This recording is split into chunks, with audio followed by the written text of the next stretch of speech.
Imagine que você é de um país que acabou de conquistar a independência.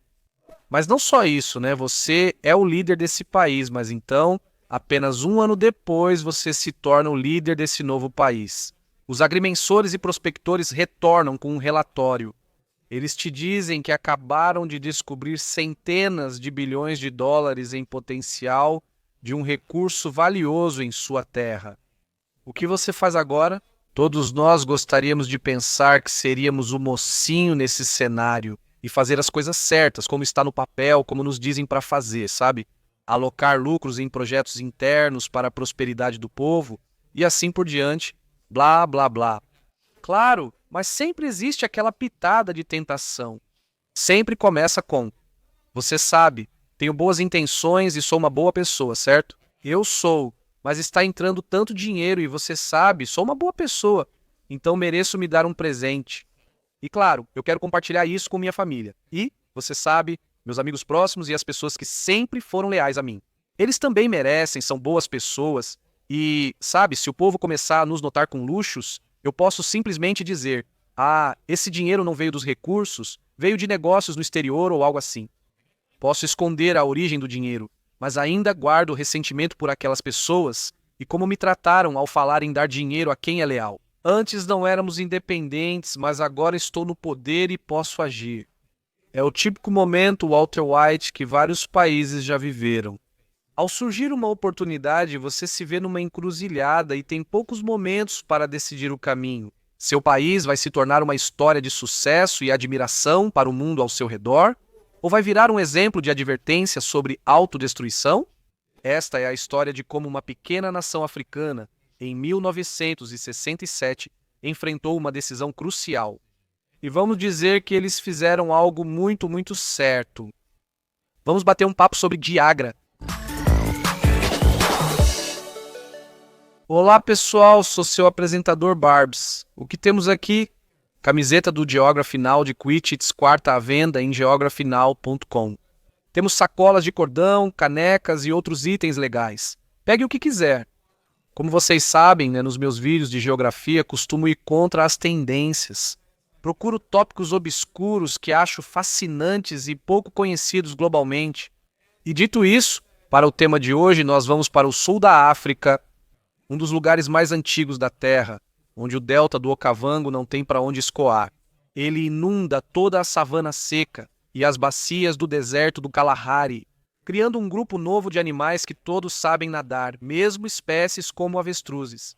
É estranho ver avestruzes nadando. Este é o país do sul da África, Botsuana. Há alguns anos, fui a países do sul da África para gravar o episódio do Zimbábue para meu canal. Foi como uma obra-prima. A conclusão do projeto iniciado em 2014 e que levou 10 anos. Foi uma loucura e precisei encerrar em grande estilo, trazendo 18 inscritos para compartilhar essa experiência. O grande evento do episódio final. Mas além do Zimbábue, o itinerário também incluía algumas coisas extras na região.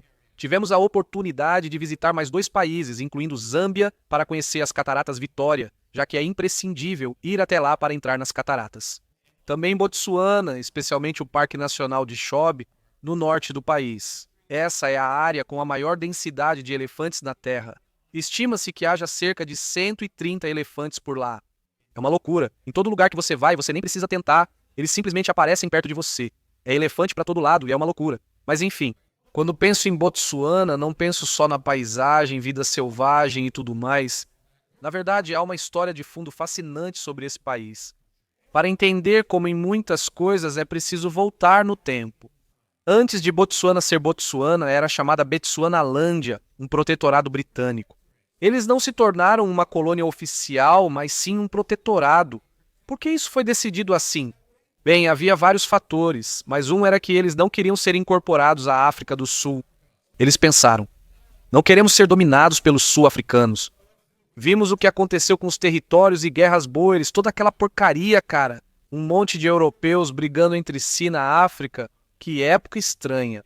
Mas além dos boeres e dos sul-africanos, eles também não queriam que os alemães avançassem sobre eles pelo lado oeste, porque eles estavam na Namíbia. Então eles estavam praticamente cercados. E estavam praticamente ferrados, não importava quem fossem, era tipo, olha, todo mundo está nos cercando. Ninguém quer, no final das contas, ser colonizado, mas, tipo, se a gente realmente precisar ter algum tipo de sistema, vamos tentar ficar do lado do grandão que pode manter os outros de fora. Ok? Não é o ideal, mas é tipo o melhor entre os piores cenários. Então, os locais em Bechuanalândia meio que acharam que esse era o melhor acordo. Eles viraram protetorado britânico, mas tem um detalhe.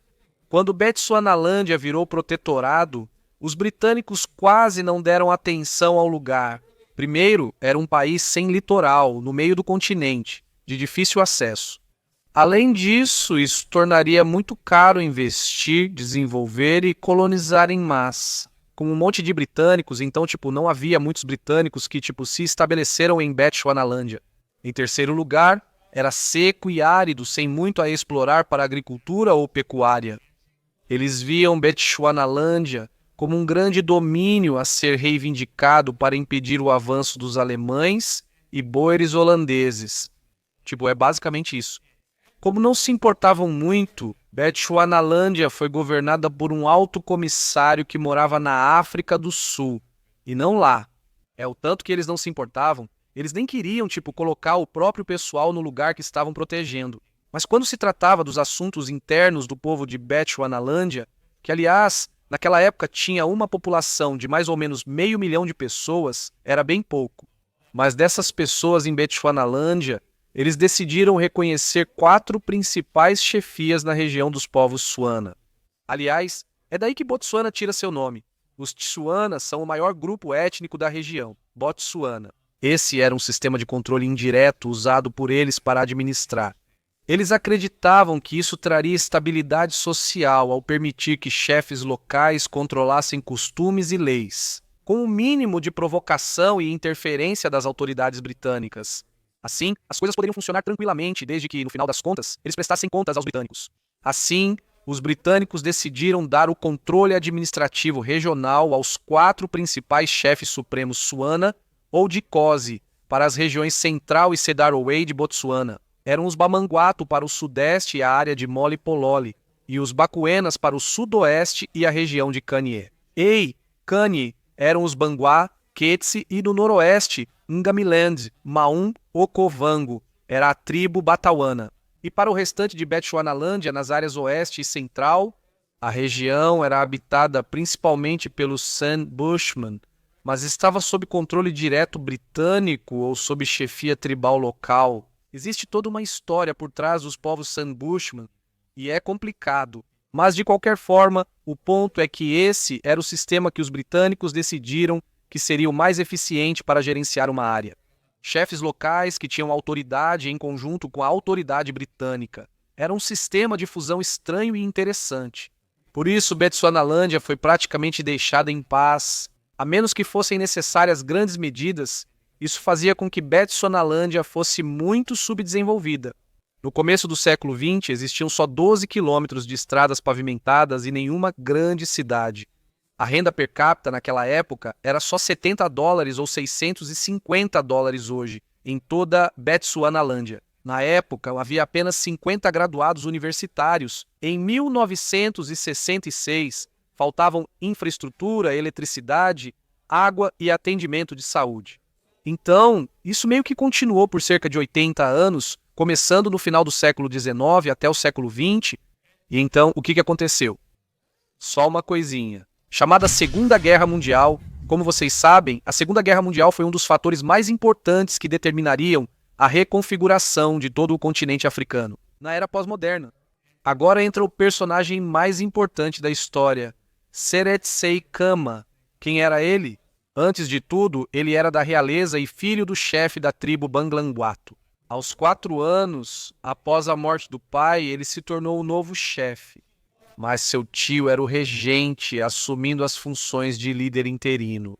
Até Seretse estar pronto para assumir as responsabilidades da família real. Com sua riqueza e prestígio, ele acessava sistemas educacionais reconhecidos e sempre era recebido por autoridades britânicas. Então, um dia, enquanto estudava no exterior, ele se apaixonou por uma britânica, Ruth Williams, esta senhora aqui. Ela era uma funcionária que trabalhava para o Lloyds de Londres. Em 1948, realizaram uma cerimônia civil e obtiveram a documentação para o casamento. Esse casamento foi considerado um escândalo absoluto na época por todos os lados, tanto pelos britânicos quanto pelo povo Bangmanguato. Ambos os lados fizeram de tudo para impedir esse casamento. Foi chamado de nauseante pela imprensa, e até o tio de Seretse exigiu que anulassem o casamento. Ele ficou furioso porque Seretse escolheu uma mulher britânica em vez de uma das mulheres locais Banglanguato, e por causa disso Seretse foi chamado de volta para Bechuanalândia, para um Kotla. Veja, isso é uma das coisas mais importantes sobre Botsuana. Eles têm algo em sua cultura chamado Kotla, no qual o público pode se dirigir aos líderes. Se eles tiverem qualquer tipo de preocupação ou dúvida sobre eles, e se não estiverem satisfeitos, podem destituí-los. Isso é uma parte enorme dos costumes tribais Suana. As decisões são tomadas por pessoas respeitadas da comunidade e é assim que funciona lá. Seretse foi chamado para a Kotla e depois de uma longa discussão ele realmente os convenceu a mantê-lo como chefe e eles aceitaram sua esposa. E quando os britânicos souberam da aceitação dele como chefe, eles ficaram em pânico, porque se eles confirmassem o status dele como chefe, a África do Sul ficaria muito irritada. Isso violaria diretamente as rígidas leis do apartheid deles. E o Reino Unido, obviamente, queria muito agradar a África do Sul. Então, o que os britânicos fizeram? Eles cancelaram sua aceitação como chefe e reconheceram novamente apenas o tio como autoridade. Um dia, Seretse retornou a Londres com sua esposa por motivos pessoais. E ao retornar ao Reino Unido, as autoridades negaram a Seretse a permissão de voltar para Bechuanalândia, essencialmente exilando-o. Ele pôde voltar para Bechuanalândia nos anos 60, mas apenas sob a condição de que ele teria que voltar como um cidadão comum e não mais com status real. Mas tem algo sobre Seretse. Nasceu na política e não podia abrir mão disso. Assim que voltou, retornou à política. Governo local? Após a independência, em 1966, ele virou o primeiro presidente de Botsuana, liderando a nova nação. Esse cara começou como príncipe, virou chefe aos 4 anos e se casou com uma mulher proibida. Após ser exilado e retornar, perdeu seus títulos reais. Porém, se não podia ser rei, decidiu tornar-se presidente. É como se fosse uma história épica. Ele se tornou uma figura icônica, não só para Botsuana, mas para toda a África e talvez para o mundo. Não só pelo que ele enfrentou e como lidou, isso seria estudado por analistas políticos do mundo todo por décadas. E por quê? Porque ele virar presidente não foi o fim, e sim o começo. Porque 1 ano depois, após ele se tornar presidente, a história chega ao seu clímax. Porque em 1967, depois de inspecionar a terra, um grupo de garimpeiros voltou até ele e disse que havia descoberto o grande tubo de diamante Kimberlito perto da cidade de Europa. Isso é chamado de Era da Maravilhosa Descoberta de Botsuana. Essa era uma veia, uma enorme veia dentro da terra carregada de diamantes. Botsuana tinha acabado de conquistar a independência há apenas 1 ano. E Seretse Khama já se via diante da maior decisão que determinaria todo o rumo do futuro do país. Um homem assume o poder e encontra um recurso abundante e valioso, capaz de garantir anos de mineração e lucros. Porque, com muita frequência, ouvimos exatamente essa mesma história em países ao redor do mundo, e certamente em muitos dos países vizinhos na África. Esse foi o ponto de virada de Botsuana. O que Seretse Khama faria em seu primeiro mandato como presidente? Após muita deliberação e realmente considerar e pesar suas opções, ele aprovou a Lei de Minas e Minerais de 1969, EI 9, que passou todos os direitos minerais do subsolo ao Estado. Assim, o Estado, e não chefes tribais ou empresas privadas, era dono de todos os recursos minerais. No entanto, ele também fez um modelo de joint venture com a Companhia de Beers. A De Beers é vista como a maior produtora mundial de diamantes. É uma empresa sul-africana, britânica, e ela operaria sob sua subsidiária De Bezuana, sendo uma parceria 50-50. Isso garantia que a receita dos diamantes fosse usada no desenvolvimento nacional e em serviços, não para as elites. Sem dúvida, essa foi a decisão estrutural mais importante, pois utilizou os recursos para o desenvolvimento nacional. Todos os contratos, precisavam ser transparentes, detalhando direitos de mineração e distribuição do dinheiro. A regra é que 30 a 35% da receita dos diamantes pode ser usada em gastos correntes, o restante vai para desenvolvimento, poupança e investimentos soberanos. Até hoje, nenhum presidente de Botsuana, nem os sucessores de Seret Sikama, se desviou da política fiscal conservadora que gere a receita dos diamantes. Seret Sikama definiu o tom com gastos cautelosos. Além disso, nenhum presidente sucessor tentou fazer gastos populistas para conquistar o poder. E uma coisa que realmente ajuda nisso é o quadro exponencial de médio prazo, ou Medium Term Expenditure Framework, que determina que o orçamento é feito com um plano contínuo de 3 anos, e não anualmente. Isso impede que líderes façam gastos repentinos em infraestrutura ou populistas para ganhar votos. Todos os gastos desnecessários são negados. Assim, ele lidou com os diamantes, mas surgia outro desafio: como ele lidaria com as pessoas? Porque agora Botsuana tinha um sistema parlamentar com uma presidência, como isso entraria em conflito com o antigo sistema de chefia? Essencialmente, ele teria que reduzir um pouco os poderes executivos dos chefes tradicionais. Como ele faria isso sem muita reação negativa? Bem, ele meio que fez algo um pouco engenhoso. Ele decidiu que criaria o Entloya de Kosi, ou a Casa dos Chefes, e eles serviriam como uma espécie de conselho consultivo para o sistema de governança nacional. Dessa forma, ainda dava a eles um papel de legitimidade e uma voz nos assuntos do governo. Os chefes aprovaram e não se opuseram. Então, uma vez que Seret Sikama passou a ter participação na gestão dos recursos e do povo, essa foi a base que impulsionou Botsuana de uma forma que não se via em todo o continente. Depois, criaram órgãos como o Departamento de Combate à Extorsão e Corrupção, o Conselho de Aquisição Pública e de Alienação de Ativos, para combater a corrupção. Essas medidas garantiram transparência, concorrência nas licitações e contratos sem interferência política. Eles foram a primeira nação africana a fornecer terapia antirretroviral gratuita. Hospitais foram construídos em ritmo acelerado. Eles adotam uma das estratégias mais agressivas de tratamento de vírus da imunodeficiência humana, síndrome da imunodeficiência adquirida na África. Eles têm ecoturismo de alto valor e baixo impacto, especialmente para as áreas de Okavango e Chobe, no norte. Eles absolutamente não pegam dinheiro emprestado, a menos que seja uma emergência absoluta. Agora, levando tudo isso em consideração, não quer dizer que tudo em Botsuana seja perfeito. Quero dizer, é claro, as coisas dentro do sistema e das instituições deles também têm sua parcela justa de críticas. Alguns afirmam que a economia ainda depende muito da indústria de diamantes. Muitos apontam exclusão social, principalmente em comunidades rurais, frequentemente negligenciadas pelo Estado, causando desequilíbrios regionais. Há uma preocupação com a liberdade de imprensa em Botsuana. Alguns questionam até que ponto as instituições conseguiriam sobreviver se fossem testadas por choques econômicos e mudanças sociais. Porque tudo meio que se equilibra com a confiança da comunidade. Alguns afirmam que órgãos como o Departamento Anticorrupção não cumprem seu dever. Alguns dizem que as políticas excessivamente cautelosas em relação ao orçamento e às classificações de crédito acabam desestimulando o investimento estrangeiro. Abrir um negócio em Botsuana não é nada fácil. Há várias regulamentações e registros a cumprir.